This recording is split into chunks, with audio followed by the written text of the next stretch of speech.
ሰላም ጤና ይስጥልኝ ውድ የዩቲዩብ ቻናል ቤተሰቦች፣ የሰዓቱን ሰበር መረጃዎች ይዤላችሁ ቀርቤያለሁ። ከዜናዎቹ ጋር እስከ ፍጻሜ አብራችሁን ቆዩ። በወሎ ኮምቦልቻ ከተማ በተለያዩ የስርቆት ወንጀሎች የተጠረጠሩ ግለሰቦች የስልክ ሌባና የዕቃ ሌባ የሚሉ መግለጫዎች በጀርባቸው ላይ ተለጥፈው በከተማዋ አደባባይና መንገዶች ላይ እንዲራመዱ መደረጉ ህብረተሰቡንና የህግ ባለሙያዎችን ለሁለት የከፈለ አከራካሪ አጀንዳ ሆኗል። የጸጥታ አካላት በከተማዋ እየጨመረ የመጣውን ወንጀል ለመግታት የወሰዱት ይህ እርምጃ በብዙዎች ዘንድ የተለያዩ አስተያየቶችን አስተናግዷል። በአንድ በኩል በርካታ የከተማዋ ነዋሪዎችና በማህበራዊ ሚዲያ አስተያየታቸውን የሰጡ ወገኖች እርምጃውን ሙሉ በሙሉ ደግፈውታል። እነዚህ ወገኖች እንደሚሉት እርምጃው በከተማዋ በስፋት የሚስተዋለውን የስልክና የንብረት ስርቆት ለመግታት፣ ወንጀለኞችን በማሸማቀቅና ሌሎች መሰል ድርጊት ፈጻሚዎችን ለማስጠንቀቅ ውጤታማና አስተማሪ የባህሪ ማነጫ መንገድ ነው ሲሉ ይሞግታሉ። በሌላ በኩል ደግሞ የህግ ባለሙያዎችና የሰብአዊ መብት ተሟጋቾች ድርጊቱ የህግ አሰራርንና የሰብአዊ ክብርን የጣሰ መሆኑን በመጥቀስ ስጋታቸውን ገልጿል። አንድ ተጠርጣሪ በፍርድ ቤት ጥፋተኝነቱ ሳይረጋገጥ እንደ ወንጀለኛ ተቆጥሮ አደባባይ ላይ እንዲሸማቀቅ በማድረግ በህገ መንግስቱ የተረጋገጠውን ማንኛውም ሰው በፍርድ ቤት ጥፋተኝነቱ እስካልተረጋገጠ ድረስ እንደ ንጹህ የመቆጠር መብት የሚጥስ በመሆኑ የጸጥታ አካላት ከስሜታዊነት ይልቅ በህግ አሰራር ላይ ብቻ እንዲመሰረቱ ያሳስባሉ። ይህ አጋጣሚ በወንጀል መከላከልና በህግ የበላይነት መካከል ያለውን ስስ መስመር በተመለከተ በድጋሚ ትልቅ የህዝብ ክርክር እንዲቀሰቅስ ምክንያት ሆኗል። በትግራይ ክልል ወጣት ዘውዱ ሀፍቱን በመግደል ወንጀል በእድሜ ልክ እስራት ተፈርዶባቸው የነበሩት ያሬድ ገብረስላሴና አንገሶም ኃይለማርያም ከእስር መፈታታቸውን በክልሉ የሚንቀሳቀሰው የሴቶች መብት ተሟጋች ድርጅት ይቅኖ አስታወቀ። እንደ ማህበሩ ገለጻ ሁለቱ ግለሰቦች በፈጸሙት ዘግናኝ የግድያ ወንጀል ጥፋተኛ ሆነው ተገኝተው የጽኑ እስራት ውሳኔ ከተላለፈባቸው ገና አንድ ወር ያህል እንኳን ሳይሞላው ነው ከእስር ነጻ የወጡት። እድሜዋ 32 የነበረችው ዘውዱ ሀፍቱ ነሐሴ 13 ቀን 2015 ዓ.ም አመሻሽ ላይ በታቀደ ጥቃት በህዝብ ፊት በደረሰባት ከፍተኛ ድብደባና በመኪና በመጨፍለቋ ህይወቷ ማለፉ ይታወሳል። ጉዳዩ በፍርድ ቤት ሲታይ በቆየባቸው 2 ዓመታት ውስጥ በዳኞች ላይ ይደርስ የነበረ ዛቻና በችሎት ውስጥ የተፈጠሩ ረብሻዎች ሂደቱን ሲያስተጓጉሉት መቆየታቸው ተገልጿል። ፍርድ ቤቱ ጥፋተኝነታቸውን በማረጋገጥ ያለምንም ይቅርታ ወይም ይግባኝ የዕድሜ ልክ እስራት ውሳኔ አሳልፎ ነበር። ከእስር ተፈተዋል የተባሉት ተከሳሾች ያሬድ ገብረስላሴና አንገሶም ኃይለማርያም ሲሆኑ ያሬድ በወቅቱ የትግራይ ፖሊስ ኮሚሽነር የነበሩትና በአሁኑ ወቅት የሁለተኛ ሰራዊት አዛዥ ሆነው የሚያገለግሉት የኮሚሽን ገብረስላሴ በላይ ልጅ እንደሆነ ተገልጿል።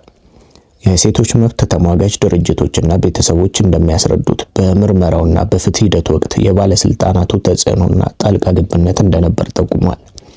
የግለሰቦቹ ከእስር መፈታት በክልሉ የፍትህ ስርዓትና የህግ የበላይነት ላይ ትልቅ ጥያቄ ማስነሳቱን የጠቆመው ይቅኖ ማህበር ውሳኔው የሴቶችን ደህንነት አደጋ ላይ የሚጥል መሆኑን ገልጿል። በአሁኑ ወቅት በማህበራዊ ሚዲያ ጀስቲስ ፎር ዘውዱ በሚሉ ሃሽታጎች ለወጣት ዘውዱ ሀፍቱ ፍትህ እንዲረጋገጥ በፍትህ ስርዓቱ ላይ ጣልቃ በሚገቡ ባለስልጣናት ላይ ህጋዊ እርምጃዎች እንዲወሰድና የህግ የበላይነት እንዲከበር ጥሪዎች በመቅረብ ላይ ይገኛሉ።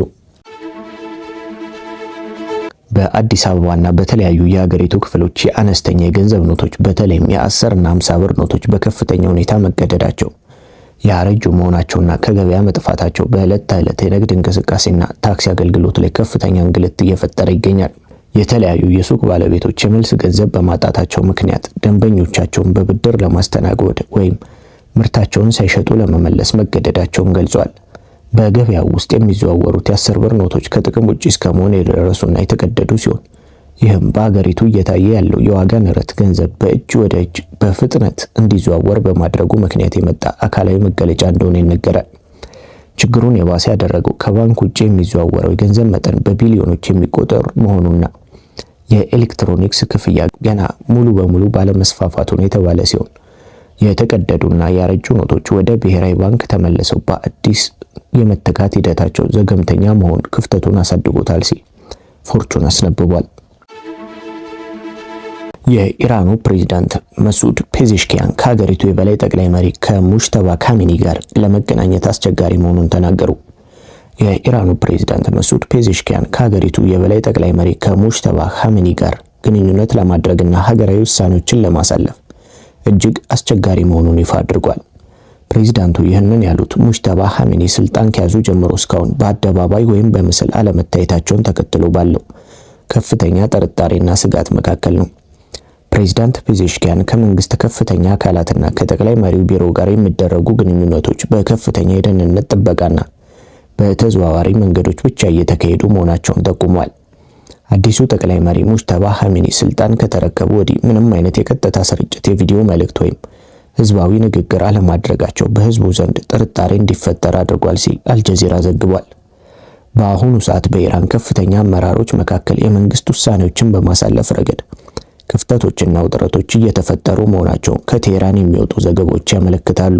የአሜሪካ የትራፊክ ደህንነት ባለስልጣን ከ150 በላይ አቤቱታዎችን ተከትሎ በ1.2 ሚሊዮን ያህል የቴስላ ሞዴል 3 እና ሞዴል ዋይ መኪኖች የፊት ለፊት ሳስፔንሽን መበላሸትና የመሪ ቁጥጥር ማጣት ችግር ላይ ጥብቅ ምርመራ መጀመሩን አስታወቀ። ምርመራው እንደ አውሮፓውያን አቆጣጠር ከ2018 እስከ 2020 የተመረቱ ሞዴል 3 እና ከ2021 እስከ 2023 የተመረቱ ሞዴል ዋይ መኪኖችን ያካተተ ሲሆን በርካታ አሽከርካሪዎች መኪናው ምንም አይነት ቅድመ ማስታወቂያ ወይም ማስጠንቀቂያ ሳይሰጥ ድንገት የመሪ ቁጥጥር በማጣቱ ለማቆምና ለመጎተት መገደዳቸውን ገልጿል። ቴስላ ቀደም ሲል በስራ ላይ ባሉ ተመሳሳይ ችግሮች ምክንያት ጥቂት መኪኖቹ ተመልሰው እንዲስተካከሉ አድርጎ የነበረ ቢሆንም አሁን የተከሰተው ችግር ሌላ አዲስ የቴክኒክ ጉድለት ሊሆን እንደሚችል ተገምቷል። ይህ በአሁኑ ወቅት በምርመራ ደረጃ ላይ የሚገኝ ሂደት ቢሆንም የደህንነት ስጋቱ ከተረጋገጠ በቴስላ ታሪክ ውስጥ ትልቁ የመኪና ጥሪ ወይም ሪኮል ሊሆን ይችላል ተብሏል። በጣሊያን ሐሰተኛ የሮማውያን አምፊቲያትር በመገንባት ቱሪስቶችን ያጭበረበረው ግለሰብ ተቀጣ። በዓለማችን ላይ ታላላቅ ስልጣኔዎች አልፏል። አብዛኞቹም የዘመናቸውን መልክና ታሪክ የሚገልጹ አሻራዎችን ትቶ አልፏል። ከነዚህም ውስጥ በድንቅ ኪነ ህንጻ የሚታወቀው የሮማውያን የስልጣኔ ዘመን በግንባር ቀደምትነት ይጠቀሳል።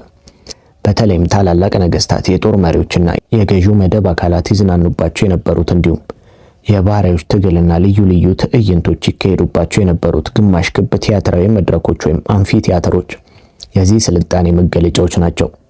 እስከ ዛሬም ድረስ በዓለም ዙሪያ በድንቅነታቸው ከሚጎበኙ የቱሪስት መዳረሻዎች መካከል በሮም ከተማ እምብርት የሚገኙትን ጨምሮ በተለያዩ የዓለም ክፍሎች የሚገኙ የአምፊ ቲያትር ፍርስራሾች ተጠቃሾች ናቸው። አብዛኛውን ጊዜ ከግሪኮች ኪነ ህንጻ የተቀዱ እንደሆነ የሚነገርላቸው እነዚህ አምፊ ቲያትሮች ለሀገራት ከፍተኛ የቱሪዝም ገቢ በማስገባት ላይ ይገኛሉ። ሆኖም ከሰሞኑ የተለመደ እውነታ ያፈነገጠ አንድ ሐሰተኛ አምፊ ቲያትር በጣሊያን መጋለጡን ተከትሎ አነጋጋሪ ሆኗል። የ69 ዓመቱ ጣሊያናዊ ፍራንኮ ማሎሶ ከ20 ዓመታት በፊት የራሱ የገነባውን ሐሰተኛ የሮማውያን አምፊ ቲያትር ታሪካዊ ቅርስ ነው በማለት በማስተዋወቅ ከእያንዳንዱ ቱሪስት 40 ዩሮ በማስከፈል ማጭበርበሩ ተረጋግጦ የእስር ቅጣት ተፈርዶበታል። ግለሰቡ ከ20 ዓመታት ገደማ በፊት በሰሜን ምስራቅ ጣሊያን በምትገኘው ቪቼንዛ ከተማ የመሬት መንሸራተት ባጋጠመበት ወቅት የቤሪኮ የባህር አምፊ ቲያትር የተባለ ጥንታዊ ቦታ እንዳገኘ ተናግሮ ነበር። ማሎሶ ለጎብኚዎች ሲያስረዳ ቦታው በዓለም ላይ ካሉ ጥንታዊና ትልልቅ አምፊ ቲያትሮች አንዱ መሆኑንና በ390 ዓመተ ምህረት አካባቢ እንደተገነባ ይገልጽ ነበር። ይህ ብቻ ሳይሆን ታዋቂው የሮማውያን መሪ ጁሊየስ ቄሳር ከክሊዮፓትራ ጋር ከግብጽ ወደ ሮም ሲመለስ ይህንን ቦታ እንደጎበኘው እንዲሁም በኋላኛው ዘመን የዊሊያም ሼክስፒር ዝነኛ የፍቅር ታሪክ ገጸ ባህሪ የሆነችው ጁሊየት በስፍራው በሚገኝ አሮጌ ቤተክርስቲያን ውስጥ እንደኖረች በማስመሰል ቦታውን ማራኪ ቱሪስት መዳረሻ አድርጎት ቆይቷል። የሚገርመው ጉዳይ ደግሞ ግለሰቡ የአካባቢውን ባለስልጣናት ሳይቀር በማሳመን ቦታው የአውሮፓ ህብረት የበጀት ድጋፍ እንዲደረግለት ማድረጉ ነው። ይህ ጉዳይ ላለፉት 10 ዓመታት በባለሙያዎች ዘንድ ጥርጣሬ ማጫሩ አልቀረም። በጣሊያን የካራቢኔሪ ወታደራዊ ፖሊስ ጥያቄ መሰረት ምርመራ ያደረጉ አርኪኦሎጂስቶች ጥንታዊ ተብሎ የተገለጸው ህንጻ የተገነባው በዘመናዊ የፋይበር ግላስ በወረቀት ማሽ አምዶች በተለሰኑ ብሎኮች እና ከዓመት ያልበለጠ እድሜ ባላቸው የፕላስተር ሐውልቶች መሆኑን ማረጋገጥ ችሏል። በተጨማሪም የሳተላይት ምስሎች እንደሚያሳዩት ማሎሶ መጀመሪያ አንድን ኮረብታ እንዳስተካከለ ከዚያም በተጠረገው ቦታ ላይ ይህን ሐሰተኛ ጥንታዊ ሐውልትና ቲያትራዊ መድረክ እንደገነባ አጋልጧል። በታሪክ ምሁራን በተደረገው ማጣራት ደግሞ የግለሰቡ የፈጠራ ትርክት ሙሉ በሙሉ እርስ በርሱ የሚጋጭ ሆኖ ተገኝቷል። ለሰዓቱ ያስኩላችሁ ሰበር መረጃዎች ይህንን ይመስሉ ነበር። በቀጣይ በሌላ መረጃ እስከምንገናኝ ደህና ሁኑ።